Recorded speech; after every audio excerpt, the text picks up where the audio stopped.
करेंगे अगली खबर की ओर।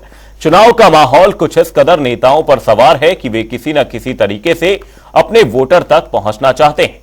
जहां आम आदमी पार्टी के प्रत्याशी सुशील गुप्ता ने गेहूं की कटाई की, तो वहीं नवीन जिंदल ने लग्जरी गाड़ी से उतरकर गेहूं की बोरी उठाकर ट्रक में लाद दी। ये रिपोर्ट देखिए।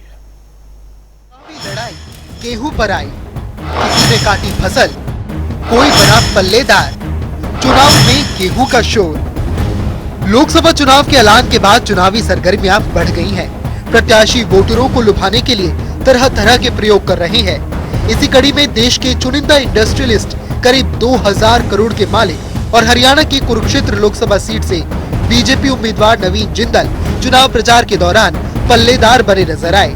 उन्होंने रादौर की अनाज मंडी में गेहूं की बोरी कंधे पर उठाकर ट्रक में लोड की। चुनावी माहौल के बीच सभी उम्मीदवार मतदाताओं को लुभाने का प्रयास कर रहे हैं। खेतों में किसानों से मिलने पहुंचे कुरुक्षेत्र से इंडिया गठबंधन के प्रत्याशी डॉक्टर सुशील गुप्ता जहां हाथों में दराती लेकर गेहूं काटते हुए नजर आ रहे हैं, वहीं कुरुक्षेत्र से बीजेपी प्रत्याशी नवीन जिंदल गेहूं से भरी बोरी ट्रक में लोड करते हुए नजर आ रहे हैं। इतना ही नहीं, दोनों ही नेताओं ने अपनी फोटो और वीडियो सोशल मीडिया प्लेटफॉर्म पर अपलोड की।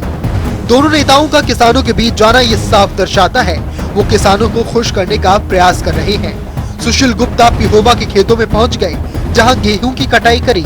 महिलाओं और अन्य लोगों से उन्होंने बातचीत की और हाथों में दराती उठाकर गेहूं की कटाई करने लगे।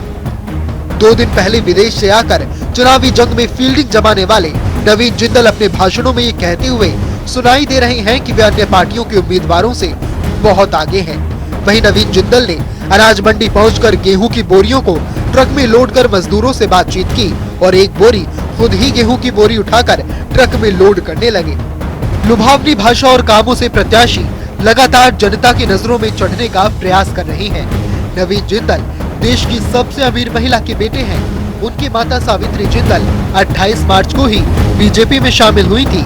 सावित्री जिंदल भी कांग्रेस सरकार में पीडब्ल्यूडी मंत्री रह चुकी हैं। नवीन जिंदल हरियाणा की कुरुक्षेत्र लोकसभा सीट से 2 बार कांग्रेस के सांसद रह चुके हैं। लोकसभा के इस चुनावी दंगल में इस प्रकार के प्रयोग करते कई उम्मीदवार दिखाई देंगे, लेकिन देखना होगा कि जनता का दिल कौन जीत पाता है। ब्यूरो रिपोर्ट, जनता टीवी।